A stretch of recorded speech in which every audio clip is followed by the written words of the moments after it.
Isinagawa ng mga opisyal ng Department of Public Works and Highways o DPWH kasama ang mga kinatawan ng Independent Commission for Infrastructure ang masusing inspeksyon sa ilang proyekto sa Davao City. Nilinaw din ng ahensya na hindi lamang ang Davao ang pinupuntirya ng isinasagawang inspeksyon.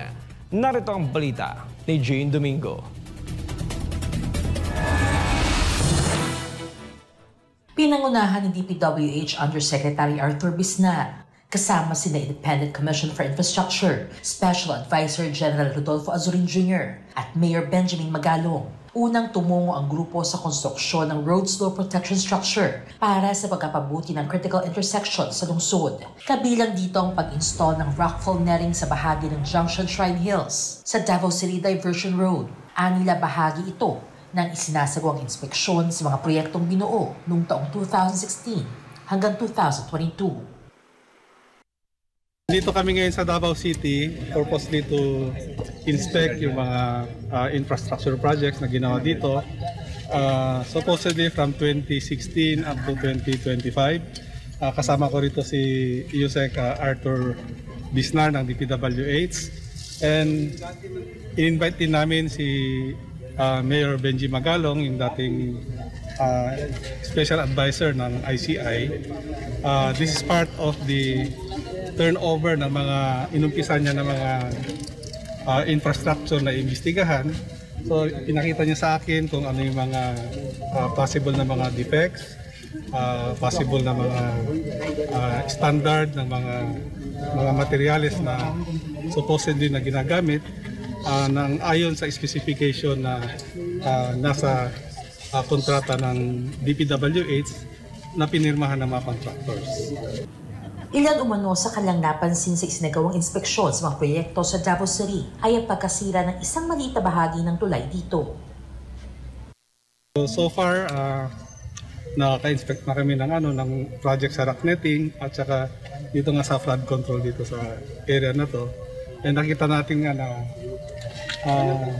in less than 2 years, medyo nasira kaagad dito yung nagkaroon agad ng erosion. So I think we have to review yung kontrata para sa ganun ma-determine kung anong pwede nating gagawin na sanction dun sa mga contractors as well as yung mga supposedly na nag-implement ng project. It has to go to a series of tests pa kasi kaya nga tayo kumuha ng mga materials para sa ganun ma-determine ng quality control kung yung mga ginamit na materials ay pasok sa specification. Mahalaga rin nilinaw ng grupo na ang ginagawa ng inspeksyon ay nationwide o pambansang saklaw at hindi lamang nakatuon sa Davao City. Tiniyak nila na kasama sa kanilang mga tinututukan ang iba pang probinsya sa Luzon, kabilang ang Ilocos Norte. Wala naman kasi nationwide nga yung 421 na turn over sa amin ng DPWH. Nationwide ito. Kaya nga ang focus natin actually is sa Central Luzon kaya lang, ang sinasabi nga ng iba is, bakit ba kami nagpo-focus sa Bulacan? That's why, makita nyo ngayon, meron kaming mga teams na dineploy sa iba't ibang area. So nagkataon lang na kami ang na-deploy dito sa Davao. Tungkol naman sa mga katanungan ng publiko kung bakit sa Davao isinagawa ang inspeksyon sa halip na sa Cebu na mismong nasalanta ng bagyo, anila wrong timing kung ngayon gagawin ang inspeksyon doon.